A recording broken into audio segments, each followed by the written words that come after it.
과거 한국에 3대 조직폭력배가 있습니다. 서방파의 김태촌, 그리고 양은이파의 조양은, 그리고 오비파의 이동재. 이 세 개 중에서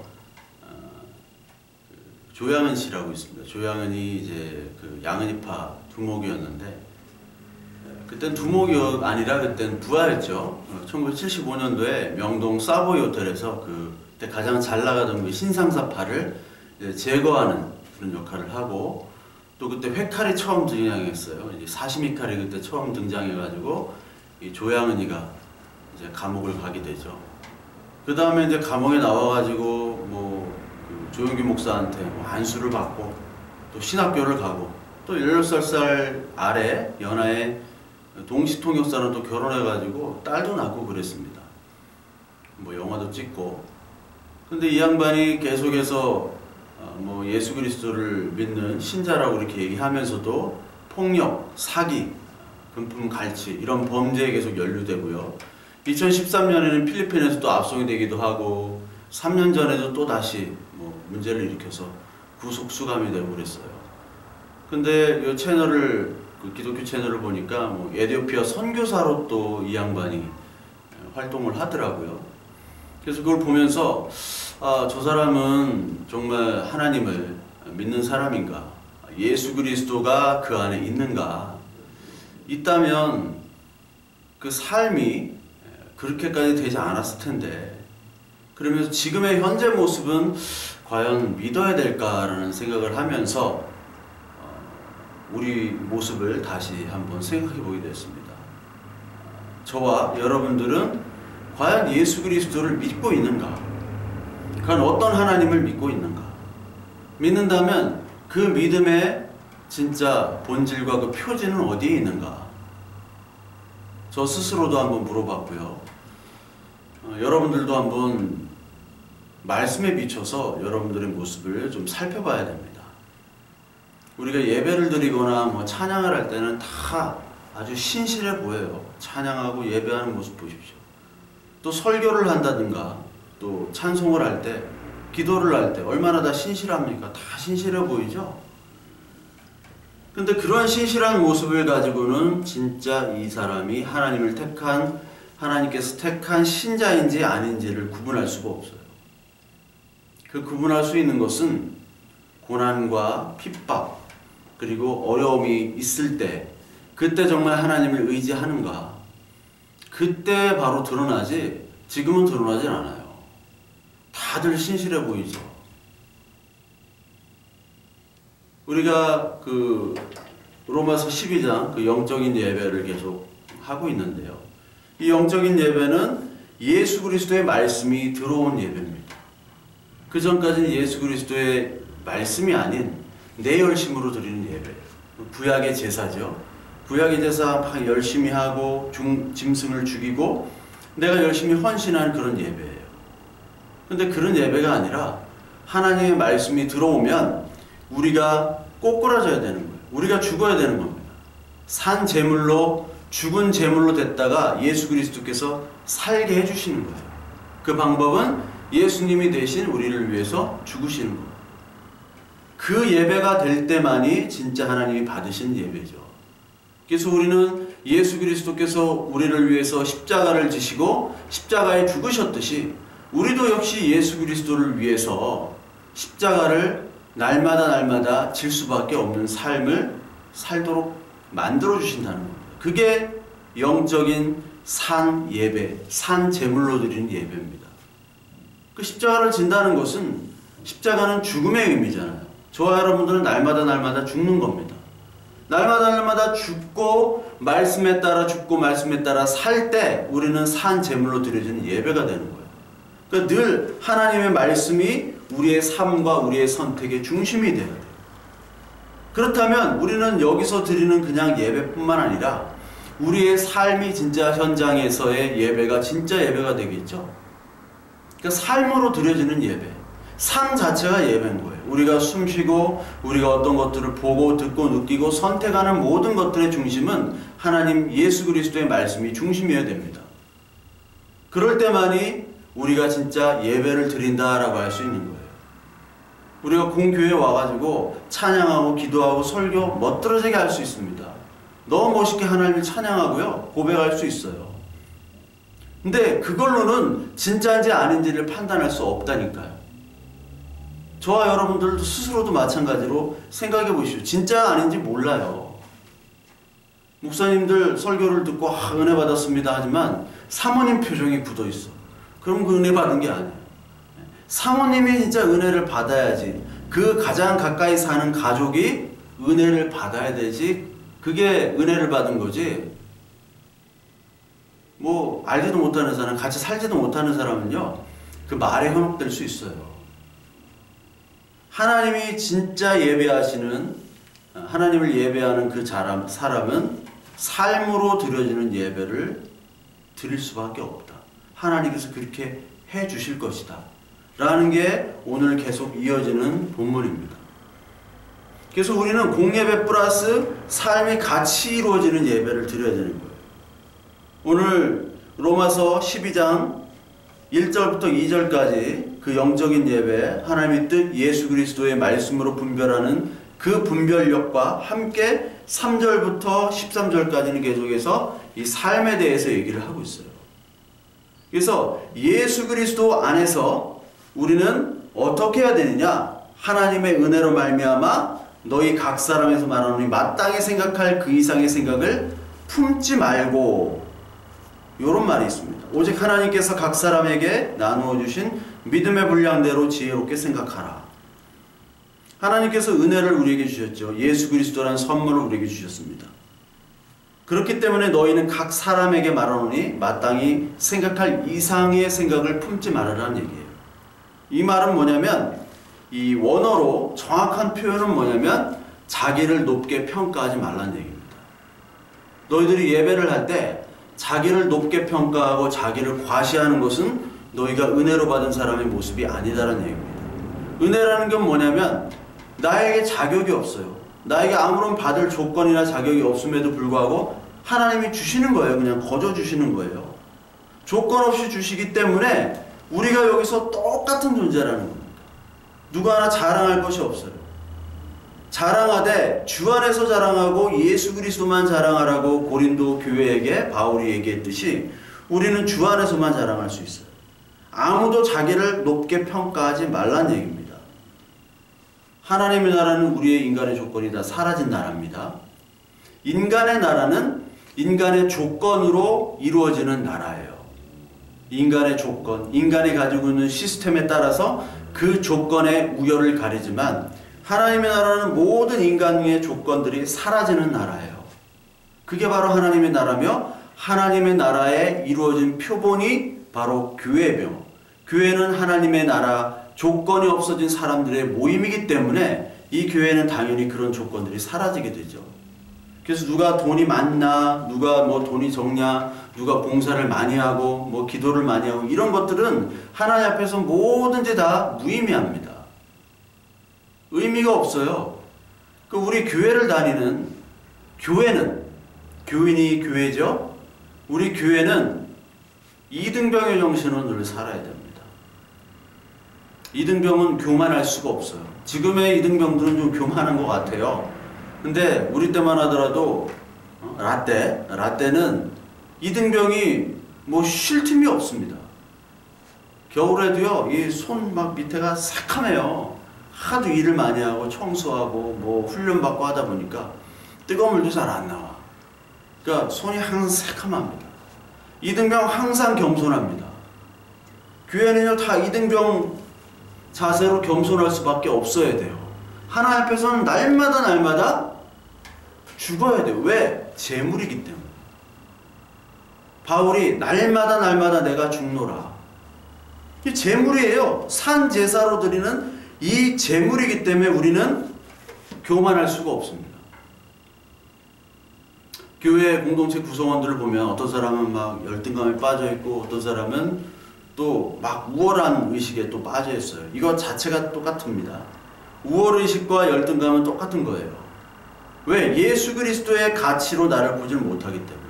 이 둘 다 문제인 겁니다. 그러니까 우리는 하나님 안에서 똑같은 사람이, 이게 교회에서 선포가 돼야 돼요. 선포될 뿐만 아니라 그렇게 대접을 해야 되며 동시에 그렇게 생각을 가지고 있어야 돼요. 그러니까 교회만 오면요, 문제점이 뭐냐면 억지로 막 꾸미려고 해요. 억지로 내가 경건한 척, 착한 척, 막 좋은 척.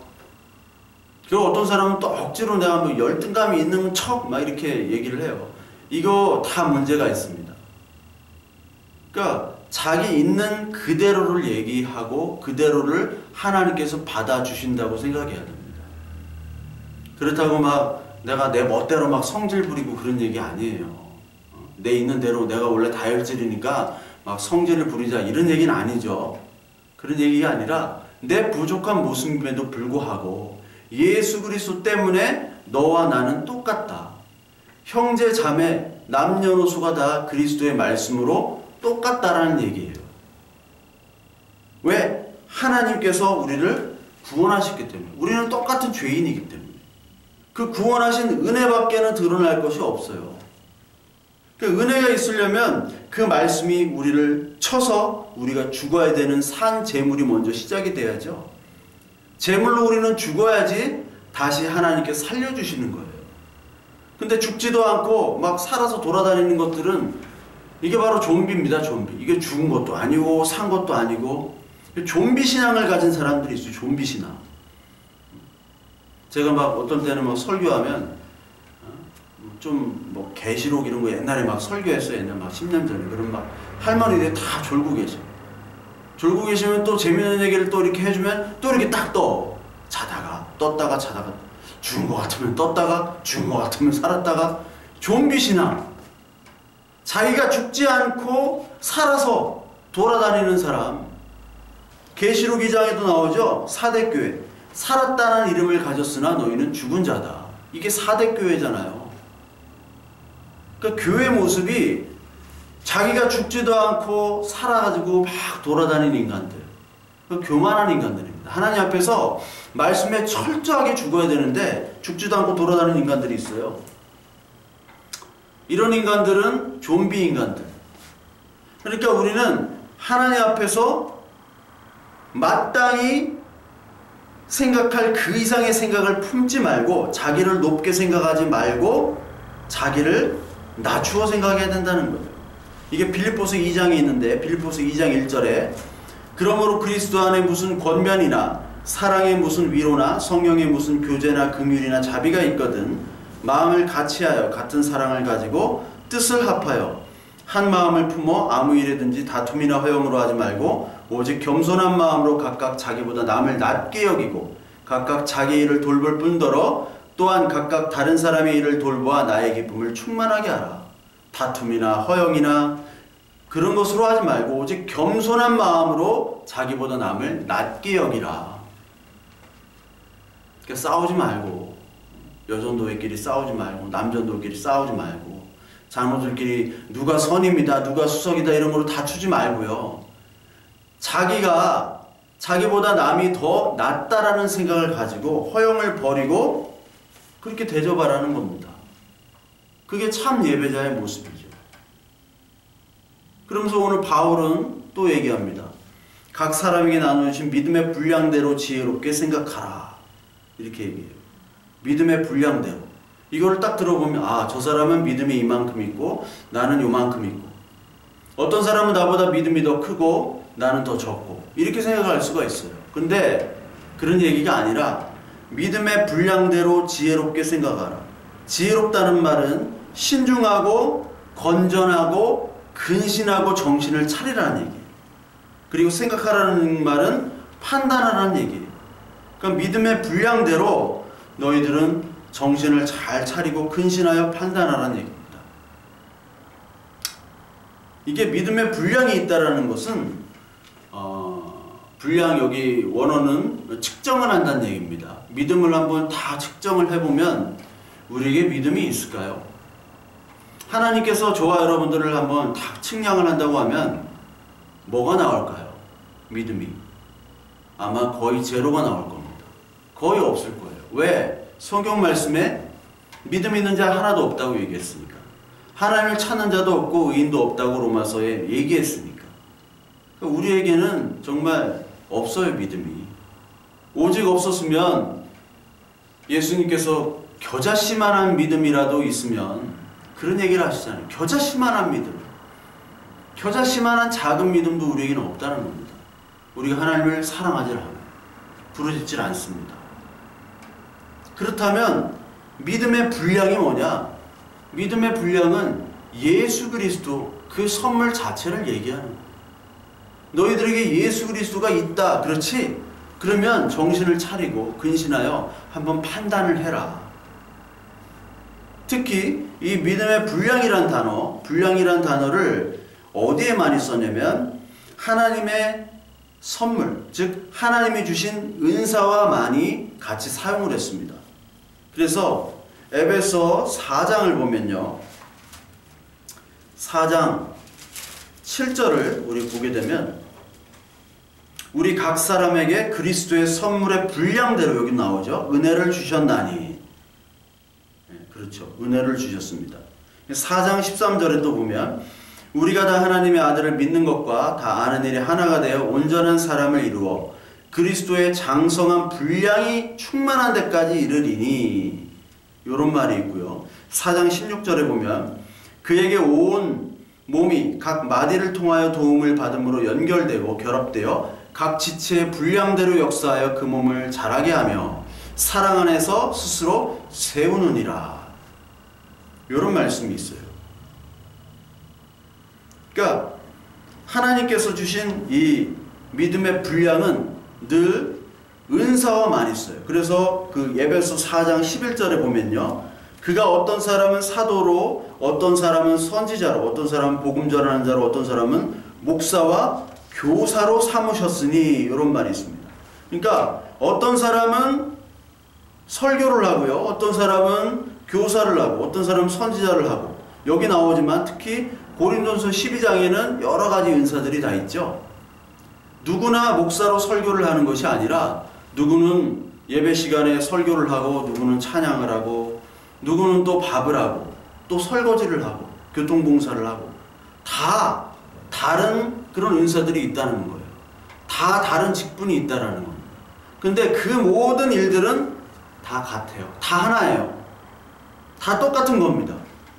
그러니까 다 하나님도 하나요, 예수 그리스도 하나요, 성령도 하나이기 때문에 그 안에서 하는 모든 일들은 우선순위나 어떤 차별이 없다라는 겁니다.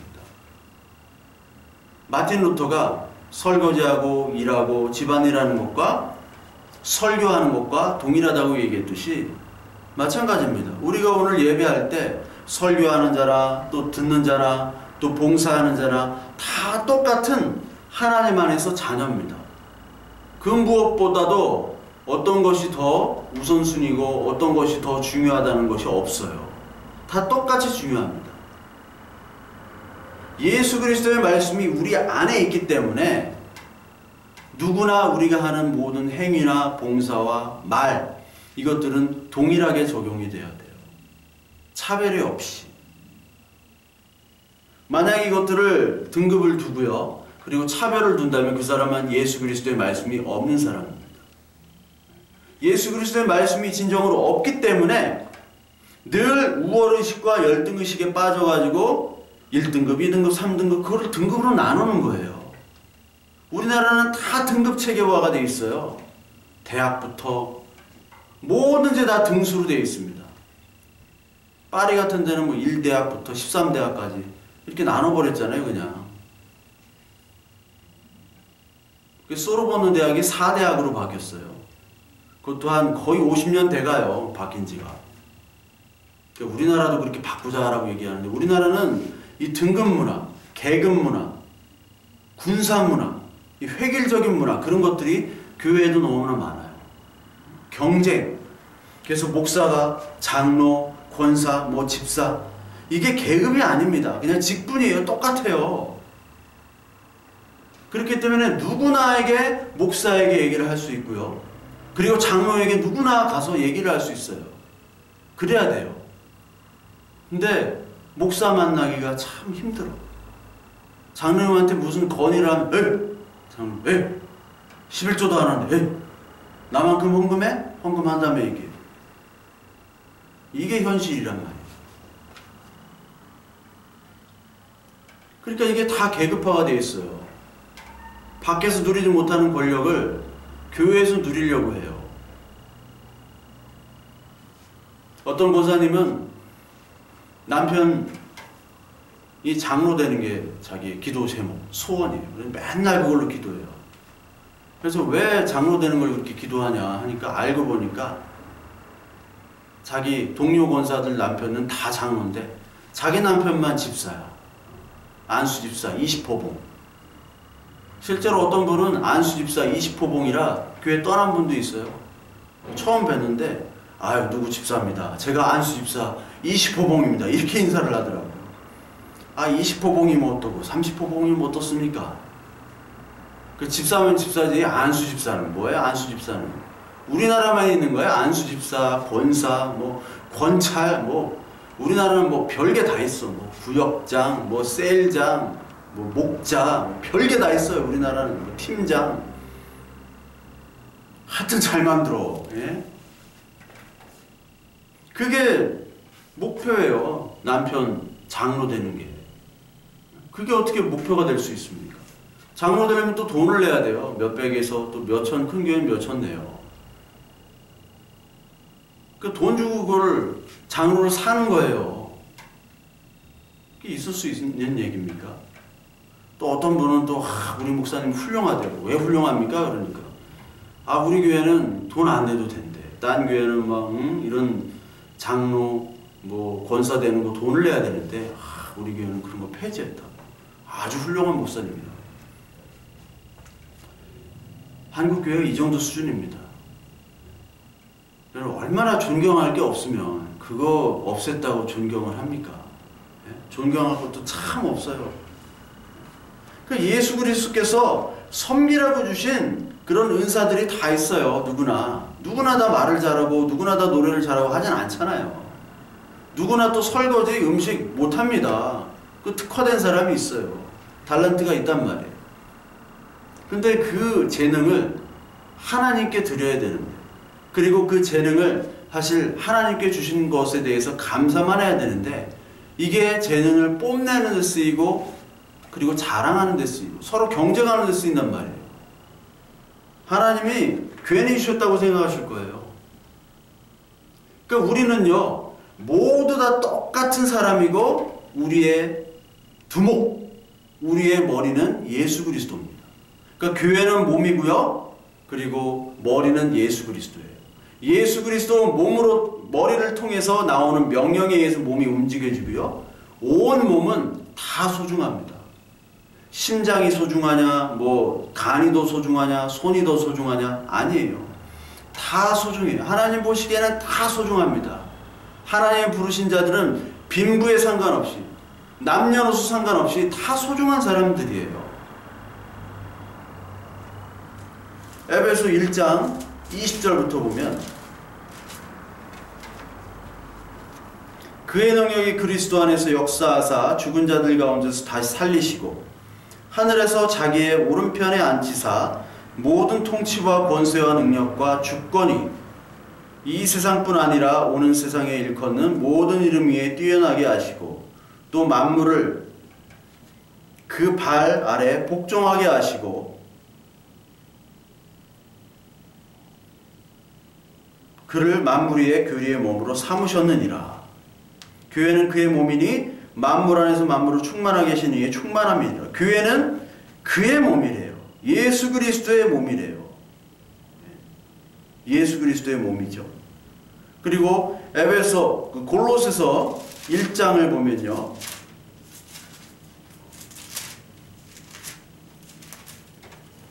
골로새 1장 16절 보면 만물이 그에게서 창조되되 하늘과 땅에서 보이는 것들과 보이지 않는 것들과 혹은 왕권들이나 주권들이나 통치자들이나 권세들이나 만물이 다 그로 말미암고 그를 위하여 창조되었고 또한 그가 만물보다 먼저 계시고 만물이 그 안에서 함께 서느니라. 그는 몸인 교회의 머리시라. 그가 근본이시요 죽은 자들 가운데서 먼저 나신 이시니 이는 친히 만물의 으뜸이 되려 하심이요. 아버지께서는 모든 충만으로 예수 안에 거하게 하시고 그의 십자가의 피로 화평을 이루사 만물 곧 땅에 있는 것들이나 하늘에 있는 것들이 그로 말미암아 자기와 화목되게 되시기를 기뻐하심이니라. 여기 우리의 교회는 몸이고 예수 그리스도시는 그분은 바로 교회의 머리라고 얘기하시는 거예요. 그러니까 한 몸, 한 지체이기 때문에 귀천이 없는 겁니다. 예수 그리스도의 머리에 따라서 우리는 움직일 뿐이에요. 누가 더 잘났다, 누가 더 우월하다 할 수가 없는 얘기입니다. 우리는 다 은혜로 구원받은 자. 그렇기 때문에 하나님께서 주시는 이 은사, 은혜의 분량대로 우리가 한다는 것은 예수 그리스도의 은혜대로 하는 것이지 우리의 자랑, 우리의 어떤 능력들을 자랑할 수 없다는 얘기입니다. 오늘 로마서 12장 4절에 나오는 것처럼 우리가 한 몸에 많은 지체를 가졌으나 모든 지체가 같은 기능을 가진 것이 아니니 이와 같이 우리 많은 사람이 그리스도 안에서 한 몸이 되어 서로 지체가 되었느니라. 모두 다 한 몸이고 서로 지체며 그리고 같은 기능이 아니지만 같은 능력은 아니지만 다른 기능으로 우리는 기능으로 분류된다는 거죠. 우월이 없다라는 거예요. 그러니까 우리에게 가장 큰 능력, 은사는 여러 가지가 있지만 그건 은혜입니다. 하나님의 은혜. 그리고 하나님의 사랑이에요. 이 은사대로 기능대로 하는 얘기들이 고린도서 12장에 나오지만 미리 로마서 오늘 12장에도 또 나옵니다. 12장 6절부터 보면 우리에게 주신 은혜대로 받은 은사가 각각 다르니 예언이면 믿음의 분수대로 혹 섬기는 일이면 섬기는 일로 혹 가르치는 자면 가르치는 일로 위로하는 자면 위로하는 일로 구제하는 자는 성실함으로 다스리는 자는 부지런함으로 긍휼을 베푸는 자는 즐거움으로 할 것이니라. 가르치는 일, 위로하는 일, 성실함으로 부지런함으로 긍휼함으로 다 은사대로 일을 하면 된다는 얘기입니다. 누가 더 낫고 그런 게 없어요. 고린도서 12장에 보면요. 여기에 은사가 나오죠. 고린도서 12장 은사에 대해서 쭉 나옵니다. 그리고 13장까지 나옵니다. 그 12장 4절을 보면 은사는 여러 가지나 성령은 같고 직분은 여러 가지나 주는 같으며 또 사역은 여러 가지나 모든 것은 모든 사람에게 이루어 주시는 하나님은 같다.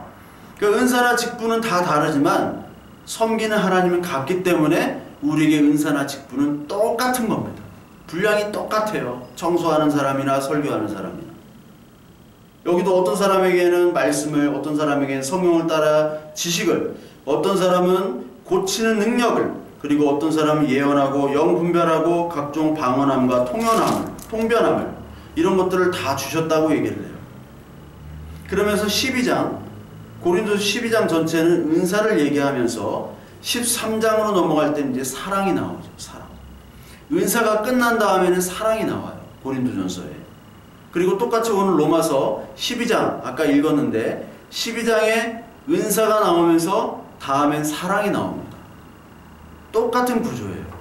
바울은 은사를 얘기하면서 사랑으로 마무리를 합니다. 그러니까 은사 중에 가장 큰 은사는 사랑이라는 것을 얘기하고 싶은 거예요. 고린도서 13장을 보면 내가 사람의 방언과 천사의 말을 할지라도 사랑이 없으면 소리나는 구리와 울리는 꽹과리가 되고 요 말이 있죠. 내가 예언하는 능력이 있어 모든 비밀과 모든 지식을 알고 또 산을 옮길 만한 모든 믿음이 있을지라도 사랑이 없으면 내가 아무것도 아니다. 사랑은 오래 참고 온유하며 시기하지 아니하며 자랑하지 아니하며 교만하지 아니하며 쭉 나오죠. 그런즉 믿음, 소망, 사랑 이 세 가지는 항상 있을진데 그 중에 제일은 사랑이라. 우리의 하나님의 은혜는 사랑입니다. 그 하나님의 우리를 향한 사랑 때문에 우리는 구원을 받은 것이고 우리는 은혜를 입은 거예요. 우리가 하나님을 사랑할 수는 없지만 하나님이 먼저 사랑하셨어요. 그 사랑으로 말미암아 우리의 은사도 우리에게 주시는 거예요. 즉 가장 큰 은사, 아무리 큰 은사를 발휘하더라도 사랑이 없으면 아무것도 아니다. 그 말을 하죠. 사랑이 없으면 아무것도 아니에요. 왜? 사랑이 가장 큰 은사이기 때문에. 노력하는 사람은 즐기는 사람을 이길 수가 없습니다. 근데 즐기는 사람은 사랑하는 사람을 이길 수가 없어요. 파워 오브 러브. 사랑은 허다한 죄를 다 덮습니다. 고린도전서 4장을 볼까요? 베드로전서 우리 4장을 보면요. 여기 7절부터 4장 7절부터 만물의 마지막에 가까워왔으니 그러므로 너희는 정신을 차리고 근신하여 기도하라. 무엇보다도 뜨겁게 서로 사랑할지니 사랑은 허다한 죄를 덮느니라. 사랑은 허다한 죄를 덮어요. 그러니까 부모가 사랑하기 때문에 자녀의 허다한 죄가 있습니다. 부모밖에 덮을 수가 없어요. 형제들도 못 덮어줍니다. 친구들도 못 덮어줍니다. 부모만이 덮을 수 있어요. 사랑. 그러니까 사랑으로 일하는 사람과 사랑으로 일하지 않는 사람은 천지 차이가 납니다. 그 사랑이라는 게 어떻게 보면 가장 흔하면서도 많이 쓰면서도 정의하기 힘든 말입니다. 사랑. 우리가 열심히 일하고 충성하고 우리가 사명감에 넘쳐서 일을 하는데 거기에 사랑이 빠지면 우리는 지치기 마련입니다. 진짜 내가 하나님께 받은 은혜와 사랑으로 거기에 감격해서 일하면요, 우리가 덜 지쳐요. 물론 지치죠. 그러나 덜 지칩니다. 그리고 날마다 하나님의 말씀에 그 사랑의 공급이 되면요, 여러분 지치지 않습니다. 제가 예전에 같이 막 술 진탕 먹었어요. 진탕 먹고 저도 뻗고 그 친구도 뻗었는데 아침 6시인가 그 친구 자취집에 6시부터 막 딸기락 했대요. 그러니까 눈을 이렇게 개슴츠레 쪄보니까 지 여자 친구랑 어디 놀러 간다고 막 김밥을 싼다고 그런 인간이 아닌데 새벽 2시까지 마셨는데 뭐 6시에 일어나서 뭐 김밥을 싼다고 뭐 뭘 한다고 남자가 김밥을 싸요. 그런 놈이 아닌데 사랑의 힘이에요. 피곤하지가 않아. 예? 여친이랑 놀러 간다는데 피곤하지가 않아. 그렇게 사랑을 바꿔놔요. 그러니까 하나님께서 주시는 가장 큰 은사, 내가 이런 은사를 받았기 때문에 내가 잘하니까 내가 잘하는 거 하면 참 좋죠. 잘하는 거 하면 일의 효율도 높고 결과도 좋잖아요.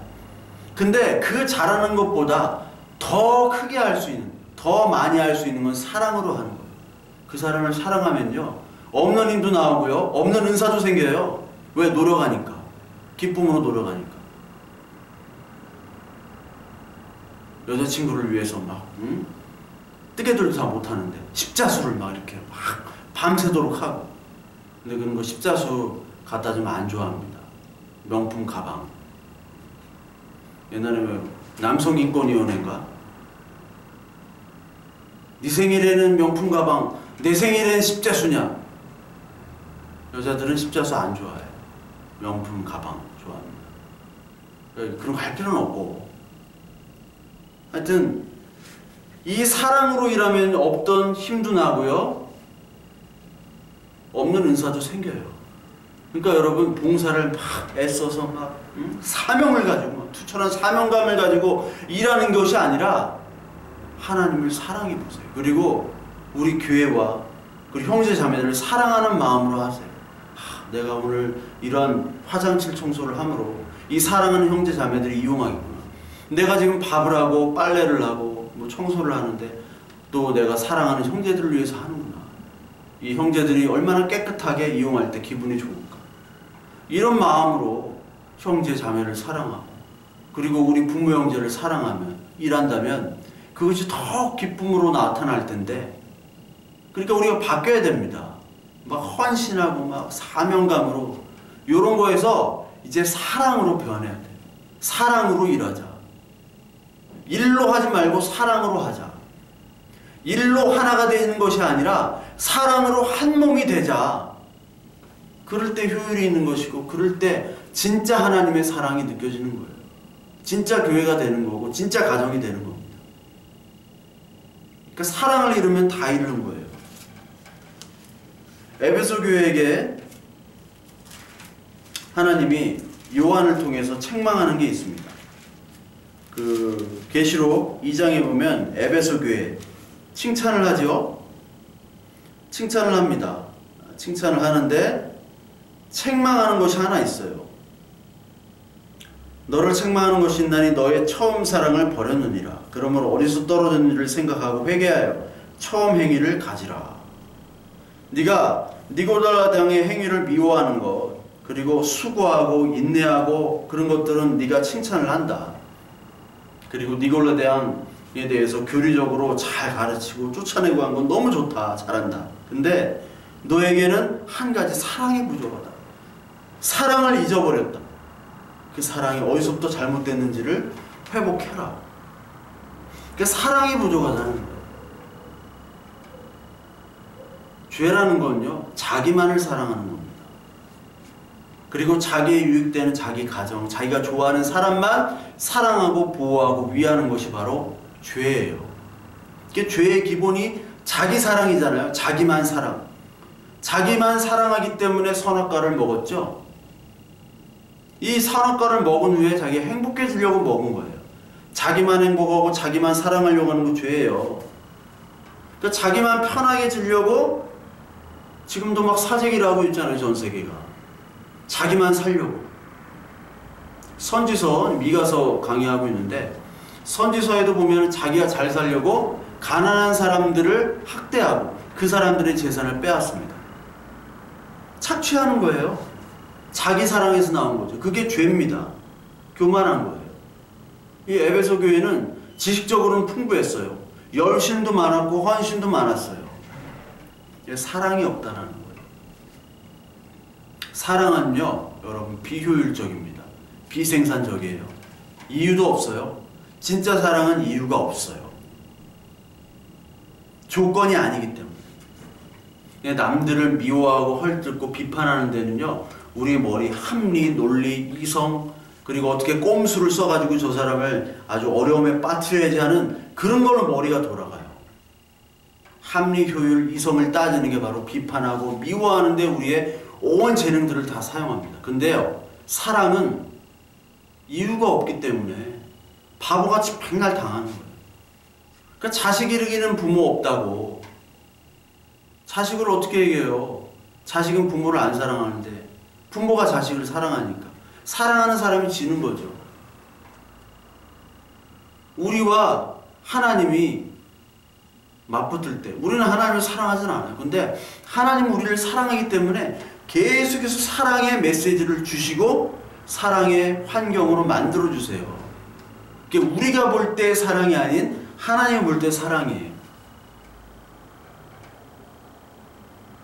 그러니까 하나님의 사랑으로 말미암아 다른 사람들은 우리를 비난하고 우리를 욕하고 하지만 하나님께서는 우리를 비난할 수만 가지 이유가 있지만 그 사랑으로 우리의 허다한 죄와 허물을 덮어주시는 겁니다.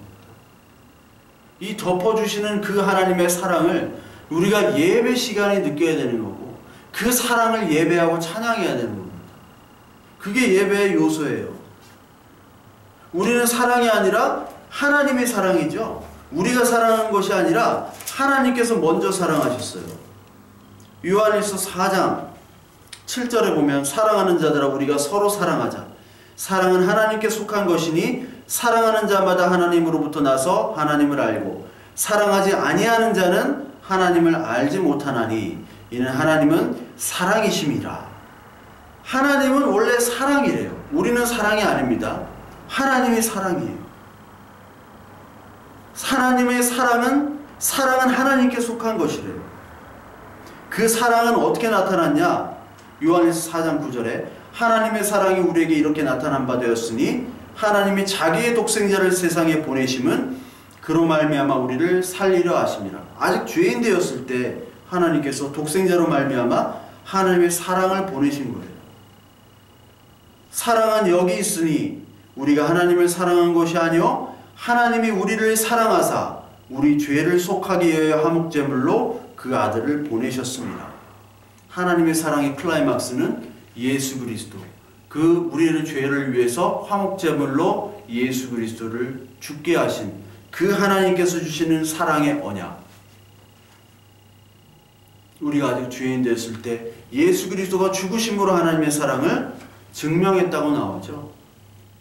그러니까 진짜 사랑은 예수 그리스도예요. 진짜 사랑은 하나님의 마음입니다.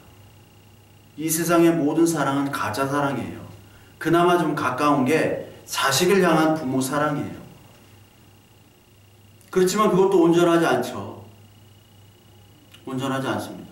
사랑을 하면 정말 힘들지 않잖아요. 근데 예전에 저희 어머니한테 막 설거지하고 밥하고 맨날 그러실 때, 건강하실 때, 뭐 나를 좋아해서 하니까 별로 안 힘들지 사랑해서 하니까 힘들대요. 그러니까 부모는 사랑은 하지만 온전한 100% 사랑이 아니에요.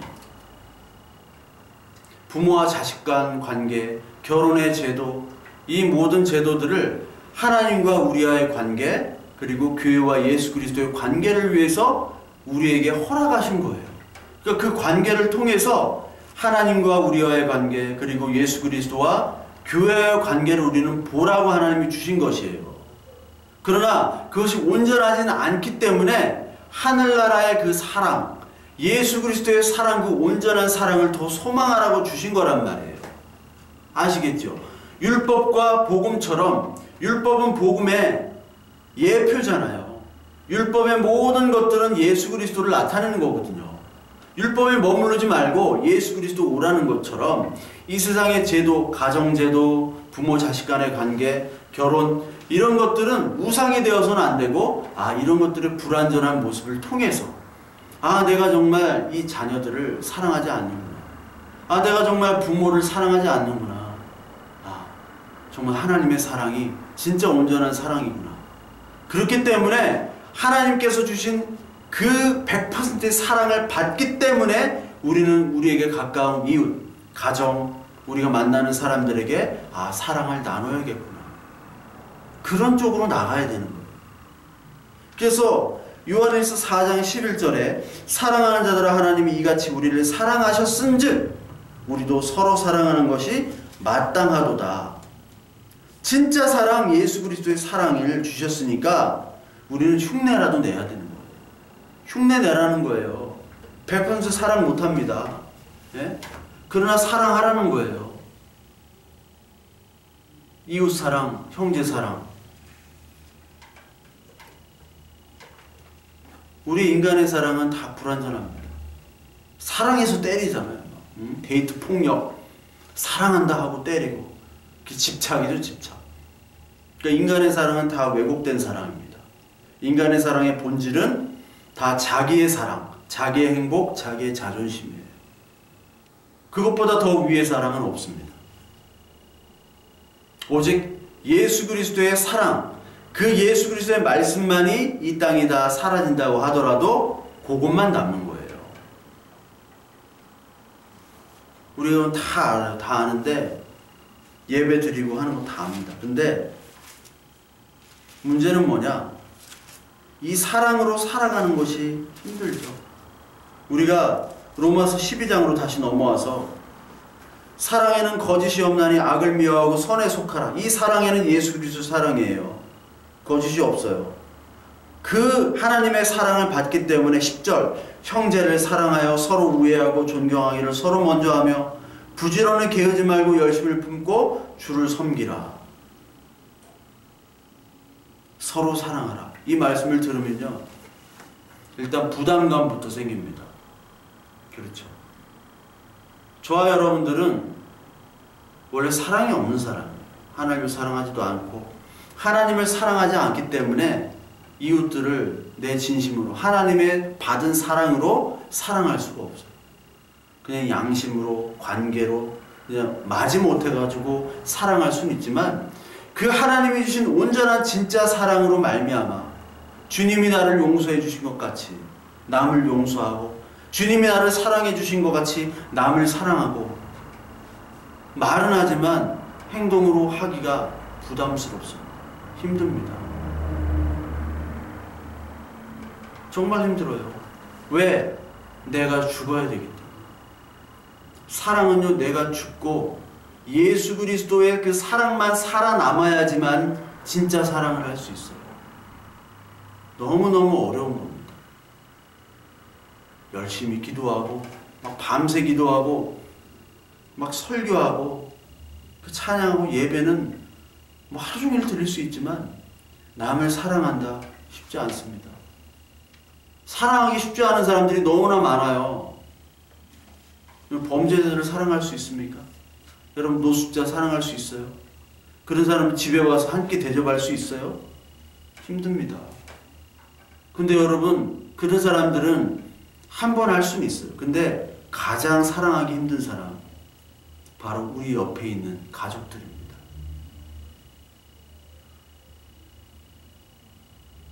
이 모든 관계의 문제들을 보면 가족 간의 관계의 문제가 가장 커요. 부부끼리의 관계, 부모 자식 간의 관계, 자녀들끼리의 관계. 뉴스에 보면은 가족 간의 살인사건, 폭행사건 너무너무 많죠. 얼마나 많은 가족이 이혼합니까? 뭐 제 주위에도 너무 많아요. 자식이 아버지를 때리고 아버지가 자식을 죽이고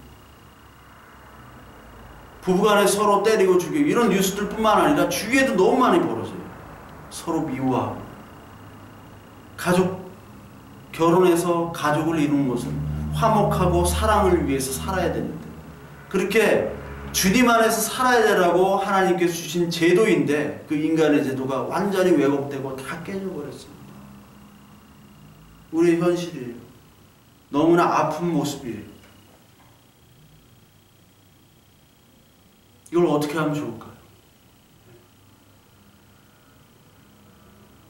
우리가 죽어야 됩니다. 내가 죽지 않고서는 절대 사랑할 수가 없어요. 내가 죽으려면요, 오늘도 하나님의 사랑을 공급을 받아야 돼요. 그 사랑의 공급을 받아야 되려면요, 오늘 예배를 해야 됩니다.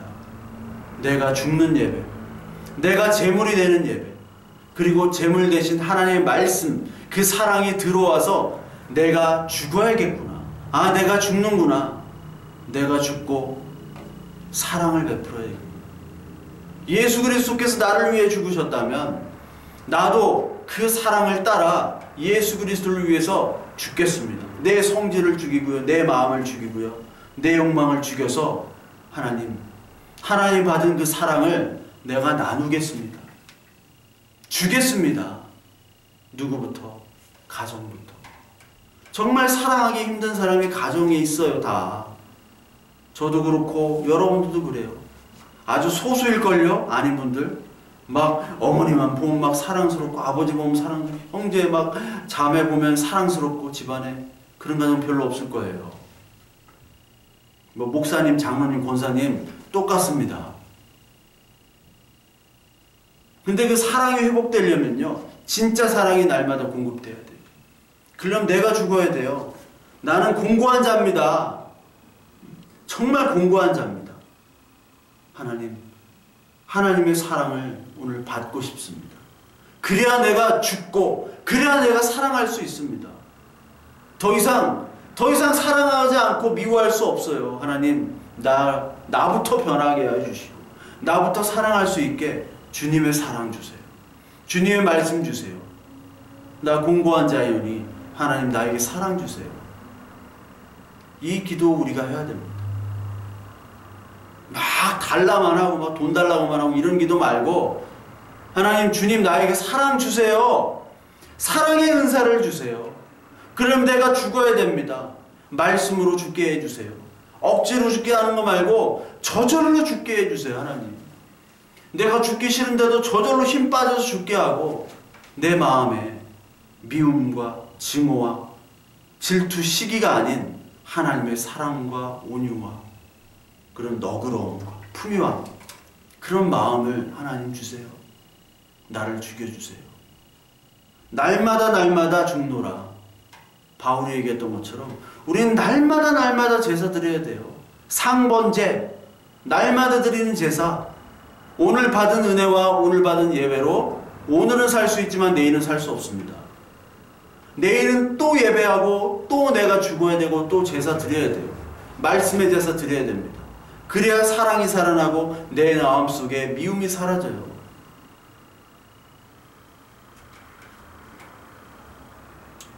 사랑하세요. 여러분들 정말 사랑하세요. 이렇게 부끄러움 없이 정말 설교할 수 있는 설교자가 됐으면 저도 좋겠습니다. 부끄러워요. 여러분 사랑하십시오. 어떤 분은 막 사랑하십시오. 저처럼 사랑하십시오. 막 이렇게 설교하는 분이 있는데, 야, 정말 대단하다. 저분이 진짜면 정말 대단하다. 근데 저는 자신이 없어요. 저희 가족도 뭐 그렇게 뭐 화목한 가정이 아니었고, 배경이. 정말 더 사랑해야 되는데, 우리 가족을 정말 더 사랑해야 되는데, 예수 그리스도의 사랑으로 사랑을 해야 되는데 그게 힘들어요. 저 솔직히. 그렇기 때문에 아직 덜 죽었구나. 매일매일 죽어야겠구나. 하나님, 저도 정말 저처럼 나를 닮으라. 나처럼 여러분들도 가정을 사랑하시고 가족을 사랑하시고 그들에게 복음을 전하고 만나는 이웃마다 복음을 전하고 사랑하여 주세요. 저처럼 말이죠. 이런 설교자 되고 싶습니다. 그러려면 내 곤고함을 깨닫고 오늘 하나님 말씀 앞에 엎드려 사랑의 은사를 구하는 저와 여러분들이 돼야겠죠. 그러니까 여러분, 오늘 사랑하기 위해서는요, 오늘 진짜 삶으로 드리는 예배가 되기 위해서는 영적인 예배, 이 말씀의 예배가 이 삶에서 나타나야 됩니다. 말씀의 예배가 드려질 때 그 말씀을 통해서 우리가 죽고 예수 그리스도의 사랑이 드러나는 그런 예배가 될 수 있어요. 그러니까 날마다 우리는 말씀의 깊은 성찰로 말미암아 예수 그리스도가 우리를 용서해 주신 것처럼 내가 용서를 받고 그리고 나에게 잘못했던 자들을 용서할 수 있는 그런 마음들, 그런 마음을 갖게 해주시고 그 사람을 사랑할 수 있는 마음을 갖게 해주달라고 기도해야 됩니다. 그 서툰 용서는 안 돼요. 억지로의 용서가 아닙니다. 억지로의 용서가 아니에요. 화해와 용서는 달라요. 화해가 돼야지 또 용서가 돼야 됩니다. 뭐 미량 같은 용서는 안 돼요. 나중에 협병만 도져요. 진짜 용서, 진짜 사랑, 이러려면 함부로 용서하거나 함부로 화해해서는 안 됩니다. 나중에 쌓입니다. 그것들이 오해로 쌓여요. 하나의 말씀이 진정으로 내가 했을 때 상대방이 똑같이 그런 마음이 들 때 화해가 이루어져야 되고요. 그때 진짜 용서가 이루어져야 돼요. 용서는 일방적으로 내가 용서를 할 수 있어요. 네. 그러니까 함부로 용서하는 건 아닙니다. 그걸 잘 구분하셔야 돼요. 지혜롭게 용서를 해야 돼요. 진짜 하나님이 주신 마음으로 내가 용서를 하는 건지 아니면 착한 척, 내가 착한 그리스도인인 척해서 내가 용서를 해야 되는 건지 이거 구분하셔야 됩니다. 후자는 여러분 위험해요. 진짜 하나님의 말씀이 들어올 때 나의 사랑, 하나님을 향한 사랑이 회복이 되고요. 그리고 인내함을 통해서 우리의 모든 관계들이 더욱더 회복될 겁니다. 그래서 여러분 중에서도 우리 가정이 뭐 화목지가 않고 지금 부부 사이가 안 좋고 자녀들과의 문제가 있고 그렇다면요, 여러분들 먼저 하나님 말씀 앞에 날마다 나와야 되는 거예요. 그러니까 저한테 하는 얘기예요. 저와 여러분들에게 똑같이 하는 얘기입니다. 하나님 말씀 앞에 누가 나온다? 내 자신이 나와야 되는 거예요. 내 자신이 아직 이 제물로 드려지지 않았기 때문에 제물로 먼저 드려줘야 됩니다. 아, 나는 우리 가정이 이렇게 안 좋은 가정이야. 배경도 안 좋아. 아, 나는 다 글렀어. 아닙니다. 여러분, 배경 안 좋기 때문에 하나님에 대한 사랑과 하나님의 사랑을 그 이웃들, 형제들, 가정의 그 부모 형제들에게 줄 수 있는 그런 기회가 더 있는 거예요.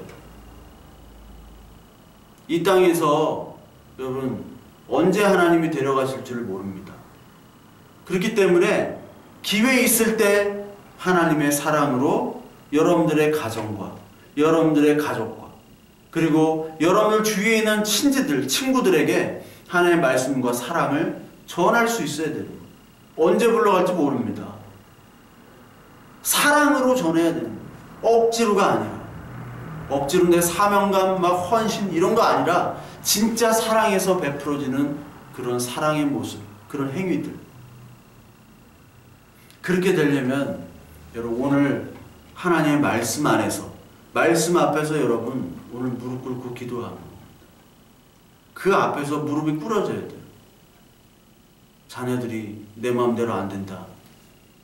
부모가 무릎을 안 꿇어서 그래요. 자녀의 모든 문제들은 부모의 문제입니다.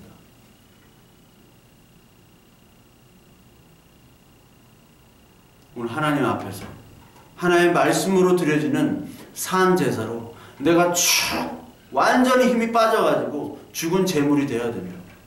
그럴 때 하나님이 나를 얼마나 사랑하시는구나. 이 사랑이 바탕이 돼서 이웃을 사랑하고 가족을 사랑할 수 있음을 여러분 깨달으시고 오늘도 하나님의 말씀, 이 말씀으로 드려지는 영적인 예배, 이 예배에 여러분들과 제가 동참하여 그리하여 하나님의 사랑을 얻고 그 사랑을 가족부터 이웃으로 확대되어 나가는 그런 사랑을 베푸는 저와 여러분들이 되시기를 간절히 축원합니다.